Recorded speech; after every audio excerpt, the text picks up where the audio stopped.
I'm a hydraulic engineer for the Iowa DOT. I'm Oswald with Iowa Homeland Security, working in flood risk management. Pam Cook, Des Moines Engineering. John Joyner, City of Ames. Larry Kirsten, I just saw the notice in the newspaper. Jeff Zog, I'm with NOAA National Weather Service out of Des Moines. Mark Heiser with you, Upper Mississippi Inland Missouri Voters Association. John Sankson, City of Bedford. Steve Eggles, City of Bedford, Housing Group. Kevin Richards, USGS, Iowa Water Science Center. And why don't we go back? Don Beal, Homebuilder, Iowa. Denny Lundberg, Corps of Engineers, BreakOut. I'm Ralph Rosenberg. I'm director of a statewide environmental nonprofit called the Iowa Environmental Council. I also live in a home that's been flooded in the past. Great. Thank you all for coming to this breakout session. As I just want to reiterate, I know that Sam and Roy mentioned, I'm going to just be taking just some quick notes. It's not going to be recorded or anything that's going to be used. Anything that you really want to be heard, I really encourage you to fill out those comment sheets that you received. So before we start, I'm just going to provide a brief recap of sort of what the framing questions are going to be for the day. And then we're just going to move into a brainstorming session. However makes the most sense, I guess we'll just kind of take the temperature on that, I suppose, just kind of popcorn, whoever has comments. There are going to be some agency support staff floating around to help answer questions. I don't know, do we have any of the agency support staff? Okay, you're the agency support staff. Wonderful. So, and what was your name again? Andy, that's right. So Andy will be here to answer any of the, kind of easier questions, but anything that you want to easy questions. But anything that you want to see changed on the implementation guidelines, any of those really specific recommendations, or any of the really hard-hitting questions, we really just would like you to jot those down. Okay, that being said, so let me just do a little recap. So the focus of this group is on the implementing guidelines for using best available, actionable hydrologic and hydraulic data and methods that integrate current and future changes in flooding based on climate science. That means federal actions in coastal hazard areas should consider tools like NOAA's global mean sea level rise scenarios in conjunction with global relative sea level rise conditions before moving forward. For areas at risk from flooding from rivers, federal action should account for changes in riverine conditions due to current and future changes in climate and other factors, such as land use, by applying state-of-the-art science in a manner appropriate to the relative risk of flooding in that area. So, if you want me to reread any more, I'm happy to. I was not able to memorize it beforehand, I apologize. So if anybody has anything specific, which is a brainstorming session, any questions, comments, What proportion of the country for federal projects is there already the data for the climate-informed science? And I can speak to this region a little better than nationwide. We do have several counties and communities that are using future conditions, and they're actually publishing them on the website. These would be a 1% plus floodplain. Looking at, and they're printed on the map as a future condition based on potential economic growth, potential building growth, possible upstream development, that kind of thing. As far as a percentage, I don't know. Will the states or federal government determine what is actionable? can you repeat that last part? Will the states or federal government determine what is actionable science, climate science? Who decides? Well, That's the man. And I think that's one of the things we need to develop is how that's going to be determined. And that's kind of what this process is for, is developing what you think potentially should be the way we do that. I have a very specific question. So, for example, when we build interstate highways, I-35 coming out, if that has to be built in the near future, is it, who determines what the flood elevation that is needed to be? Is it the federal side that determines it, or is it the state side that determines it? To protect that from flood problems. And traditionally, it's been the federal. And I'm sure. Because when we look at federal programs, FEMA is a consulting agency. We are not a regulatory agency when it comes to 11988. So in this case, it would be very similar. It would be other agencies developing what they were going to do to control that flood. That's the other kind of thing that we're looking at. We're looking at suggestions. What do you think should be done in that kind of a situation?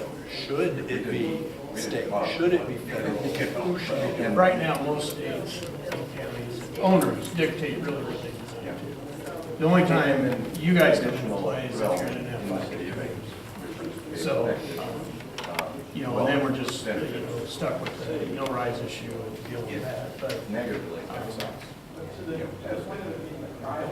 like what I was thinking was, then if the state's pretty much assess risk, design these roads and bridges. My feeling would be that that should stay the same with guidance from the federal government. And that's kind of how it's written is guidance. Given the fact that we're also looking at a federal highway, not a state highway. We're talking about I-35. Correct. 4 years ago, the Corps of Engineers issued their flow frequency report in the city of Des Moines for the Des Moines River. Has had pretty significant impacts on the work that we've been doing in Des Moines. For the last 4 years, we've been trying to go through that maze of regulations with the Corps and with FEMA. We'd like to build something in the next couple of years. I don't see this process resolving itself in the next couple of years. What do we do? What do we build to what we currently believe is the best information in the 100-year plus 3 foot for freeboard for FEMA accreditation? Or do we build to the 500? Or do we build 100 plus 3 plus 3? And those are great questions. And that's And they have until we very have- different yes. price tags. Exactly. And until we have implementation guidelines that we don't have. And we don't have a timeline for that We either. don't have a timeline. And that's why we're going through this process, is to try to develop those implementation guidelines, which is much support and input from local communities to tell us, this is what we need, this is why we need it. So we've spent 4 years responding to a report, and now we need to put everything on hold while all the implementation guidelines get worked out, to then again do I don't additional know that this studies. is saying that. Okay, I think this is saying that there's going to be an implementation date. When we figure out the implementation guidelines, there's going to be a date. And that date will then be, these guidelines must be met starting on this date. starting on that date. And so But you're going to have some kind of, it's only going to be for planning stages. You can't jump in the middle of project development and say, okay, now redesign everything. Exactly, Right. exactly, exactly. So So you're using the best science today. You're- Proceed forward. You're not going to be We got the asked money in the bank, to keep going. hit the redo Okay. button and start Well, over. Yeah, You know what situation we're in, so Well, I know, that's. I know. but no, it's not intended to be retroactive. to Okay. where you have to start over. That's not the intent. I'll go even a step further on that. On the FEMA side, we emphatically set the effective date of the policy. If the project has been obligated, it has been obligated. We don't reach back. That said, many of the things we're talking about here are clearly consistent with what FEMA could do today. And to the degree that people are trying to meet some of these standards, really what this does to FEMA is go from what we could do to what we must consistently do. So we have on the public assistance side our 406 mitigation and other kinds of elements where we can build higher and stronger. But it is far more of a discretionary action today. So to the degree you're attempting to do it, I think there's ways to walk with folks. Okay. But I don't imagine retroactive applications. FEMA was intending to start a mapping project in Polk County early this year. Is that still the plan? But let me go farther, regardless of the answer to that question, it does not change the FEMA map. The FEMA map maps the special flood hazard area, which is the 1% annual And chance. so accreditation, if we get our accreditation, Nothing changes for FEMA's, Okay. a few more emphatic pieces for you. Nothing changes in FEMA's levee regs, those are already plus 3 foot. There's no additional impact on that. And FEMA's map itself is the base flood elevation. Okay. This says what you layer on top of it if you're using federal dollars for construction. But it's all predicated on ensuring that there's consistency in how FEMA's applying its maps, because this layer gets put on the map. It will not change your map. It may change what the Corps wants us to build to, though. I'll let the Corps speak to the specifics of Okay. what that is, but frankly, the Corps, may have someone in this group, has long been in a process dealing with risk and uncertainty and other kinds of elements that often look much higher than FEMA's Absolutely. standards. So I don't think that it would have, it shouldn't change your reality. I think that's right. And we haven't seen implementation guidelines either, so we have. I know, that's my fear. We don't really have a clue what's gonna come out of it. Yep.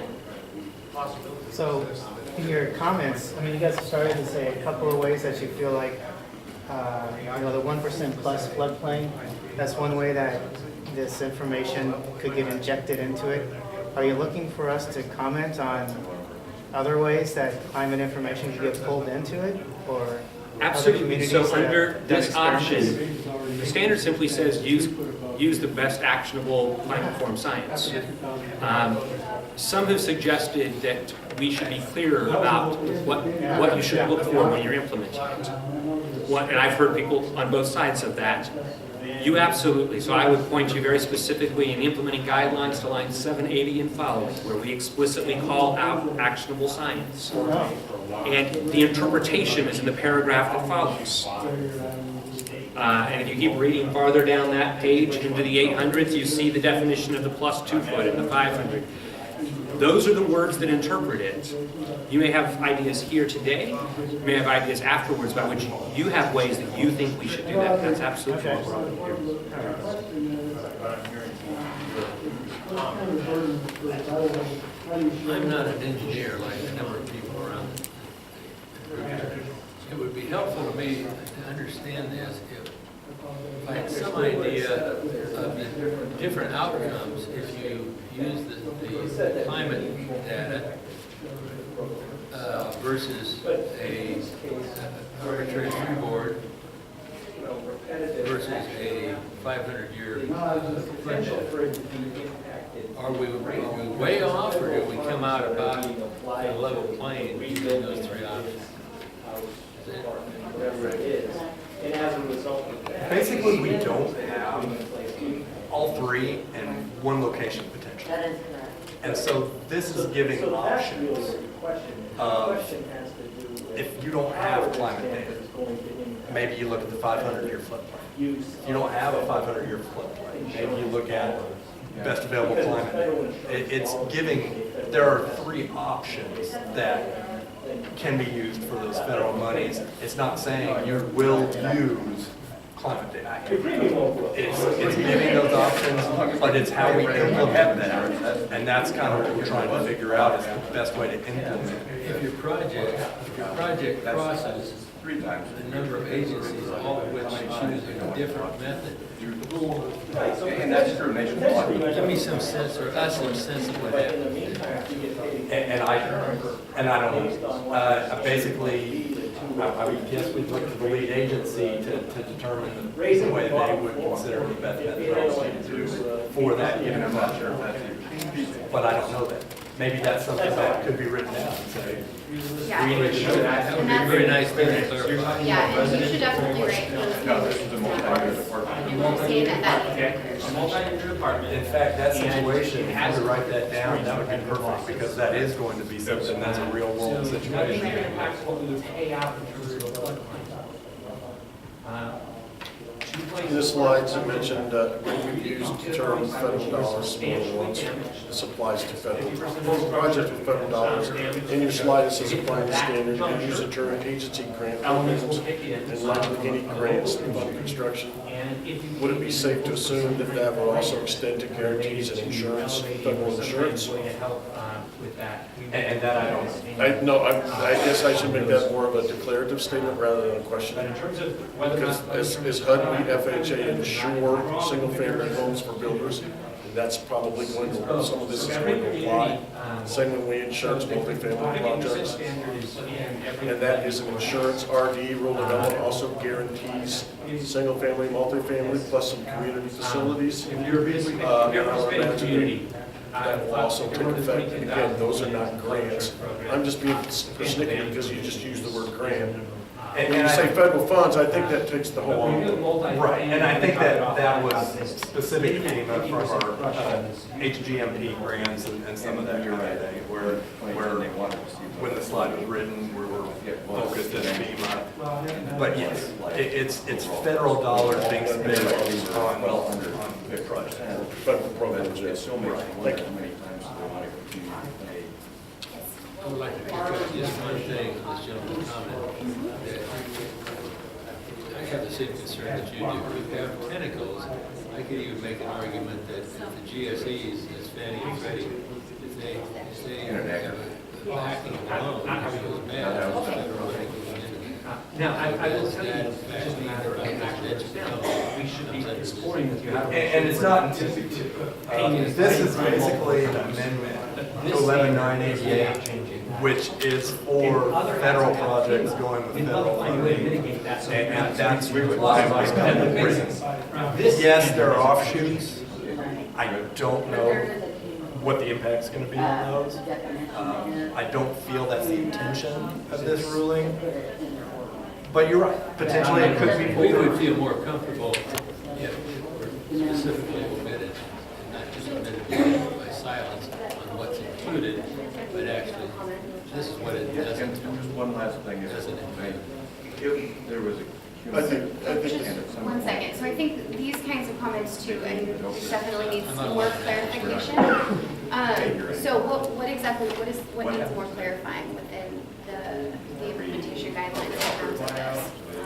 I'll do it, because I know exactly what he's saying. Okay. We'll get it down to the details so that you can understand.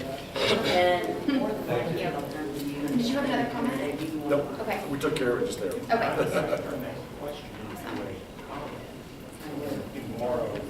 How about some more comments about what did you guys see within the implementation guidelines that you wanted to talk more about or see changes or have more clarification on?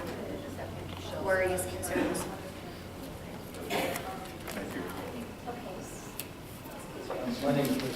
And this one's tough because this one is best available data. So it's data that could be developed over time.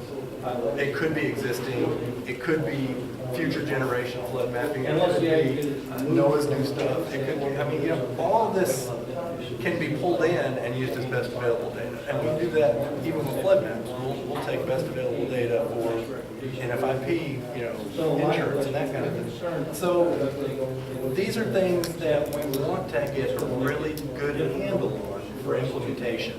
And so that's what we're asking is anything you guys can come up with for implementation that would help with developing how we would go about making the ruling of this is what we anticipate, this is what we'd like to see, this is how we'd like to see it submitted. That's kind of the meat of what we're trying to get into. I'm going to try to understand. Broadly speaking, these are all voluntary. And They are, yes, they're all three choices if you're in that situation. so then, tell me what an affected landowner or government entity would do to enforce standards that aren't met. That because they weren't met, they were adversely impacted. What gives teeth to these standards if they're all voluntary? Well, in a lot of cases, it's the fact that it's federal dollars that are being used. So, but the federal dollars have been spent. And so we could then recall that potentially and say, you owe the federal government this amount of money because you did not follow this guideline. Which, in reality, I agree. that's not going to happen. I agree. But, so, can you put something and say, all right, we know you messed up this time, but you're not going to get federal dollars again? That's going to catch people's attention. If these standards are really going to mean something, how are you going to enforce them? Or carrot and stick, not even regulations, just carrot and stick stuff. And that would be a great comment to have as well, because enforcement is a concern that we aren't sure how we're going to be able to enforce. We have cost share and conservation compliance in some of the ag area, crop insurance. You can expand that with existing flood insurance. I think it's important to note, that's a great point. It's important to note that as soon as FEMA's done, then the federal agencies that are on the screen and are all responsible to take the next step. So we have to do comment period also. The bottom line is if we're going to insure 300 units of multifamily product, they have to show us those maps that they're producing before we will sign off and guarantee or insure that loan to that bank. So that rural development has the same thing. I know SBA has the same thing. So there are within each department those stopgaps that you're talking about. Those will occur after they're done with their business April 6th and we get these done. Then we start our business. And it's already there, it's just we have to apply it to this problem. And we do take money back. Thanks. Yeah, since 2008, Iowa has experienced nearly $2 billion in federal funds through FEMA in disasters, public assistance, and hazard mitigation grant program. And I think that this really will impact the public assistance program, which will add resiliency to the recovery process with roads and bridges. You know, worked a lot with DOT on this, as well as public buildings, other infrastructure, wastewater treatment plants, other utilities. So I think there is that issue there, because many times it was noted in the opening is that we do see repetitive damages. And I think that if we're going to invest in recovery, let's not do it, recover in the same way that we found it, but make it more resilient and stronger, and elevate or relocate. And again, I don't want to talk too much, but actually the state of Iowa has an outstanding, they need a kudos. Homeland Security Emergency Management is doing that under their own auspices without FEMA money in Northwest Iowa on individual assistance and with housing. They have their own recovery housing task force to take care of that very thing. And this state's already recognized how important that is, how they can make that happen. So, this is a funny group for me to be in, I think, because there's a lot of people here who understand federal programs a lot better than I do, I think. And what I'm struggling with is, I guess, as just a citizen, I don't really understand when there was a bullet up there that talked about these guidelines will not affect National Flood Insurance Program eligibility. I guess was what I gathered from it. But hazard mitigation grant program sounds like it will be affected. Is that what you got?